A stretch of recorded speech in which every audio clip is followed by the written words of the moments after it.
તો રાજકોટની વોકાટ હોસ્પિટલનો જે વિવાદ સામે આવી રહ્યો છે, સામાન્ય સારવારમાં લાખોનું બિલ આપતા આ વિવાદ સર્જાયો છે। આ વિવાદ મામલે હોસ્પિટલના સંચાલકોએ ખુલાસો કર્યો છે। અકસ્માત કેસમાં બાળકને સારવાર માટે લાવવામાં આવ્યો હતો।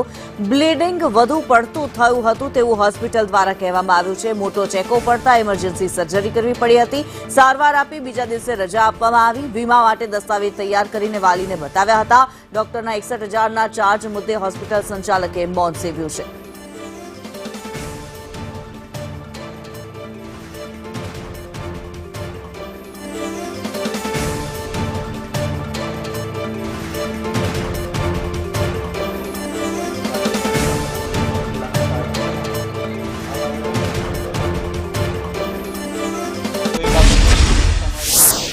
રીડ કરી બતાવું છું।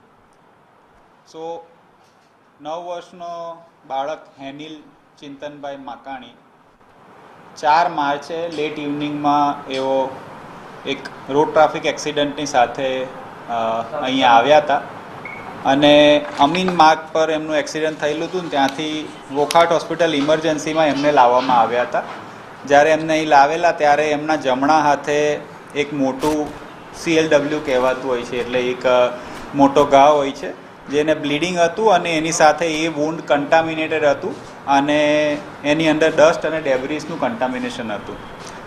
ઇમિડિયેટલી આપણે ઇમરજન્સી ડિપાર્ટમેન્ટની ટીમે એને એસેસ કર્યા અને આપણા ઓર્થોપેડિશિયન ડૉક્ટર હાર્દિકભાઈની અધ્યક્ષતામાં એમની ટીમે પૂરું એસેસમેન્ટ કર્યું। એસેસમેન્ટ કરતાં જણાયું કે વૂન્ડમાં બ્લીડિંગ ઓનગોઈંગ છે અને એની સાથે એની ઇમરજન્સી સારવાર કરવી પડે એમ છે, એને ઓપરેશનમાં લેવું પડે। કારણ કે આ પ્રોસિજર જનરલ એનેસ્થેસિયામાં કરવી પડે। 9 વર્ષનું નાનું બાળક હોય, એમના જે પ્રેઝન્ટ વડીલ હતા એઓને જે રિલેટિવ્સ હતા તેમને એ બધી સમજ આપી અને ત્યાર પછી એમને પ્રોસિજર રિલેટેડ જે આપણી કાર્યવાહી થતી હોય તે બધી એમને ડિટેલ આપી। કારણ કે આ રોડ ટ્રાફિક એક્સિડન્ટનો કેસ હતો એટલે માલવ્યાનગર પોલીસ સ્ટેશનમાં એમનો મેડિકો લીગલ કેસ તરીકે પણ આપણે રજિસ્ટ્રેશન કર્યું છે અને પોલીસને જાણકારી પછી રિલેટિવના ડિટેલ કન્સન્ટ પછી આપણે એને સર્જરીમાં લીધું છે। સર્જરી પહેલાં આપણે એમના પીડિયાટ્રિશિયન અને એનેસ્થેટિસ્ટનું ફિટનેસ પણ થતી હોય છે, જેથી કરીને બાળકને એનેસ્થેસિયા રિલેટેડ જોખમ કેટલું છે તે પણ આપણે ઇવેલ્યુએટ કર્યું અને એ પછી બધું ધ્યાનમાં રાખીને ઇમરજન્સી સર્જરી માટે સેમ ડે આપણે એને લીધું સો દેટ આપણું એનું જે વૂન્ડ છે, જે ઇન્ફેક્ટેડ છે તેનું ઇન્ફેક્શન વધારે એને શરીરને નુકસાન ના કરે અને એટલા માટે ઇમરજન્સી સર્જરી કરવી પડી હોય।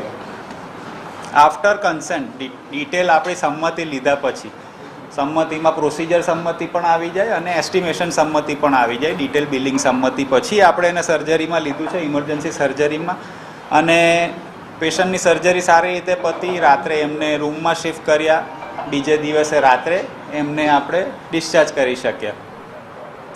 આ પૂરી કાર્યવાહી એકદમ સ્મૂથલી સારી રીતે પતી છે અને નેક્સ્ટ ડે એમને સાંજે લેટ ઇવનિંગ ડિસ્ચાર્જ કરી શક્યા અને 8 તારીખે પાછા એવો ફોલોઅપમાં આવેલા હતા। જ્યારે ફોલોઅપ એટલે કે ઓપરેશન થયાના ડિસ્ચાર્જ થયા પછી આપણે એમને પાછા બોલાવતા હોઈએ, ડ્રેસિંગ કન્ડિશન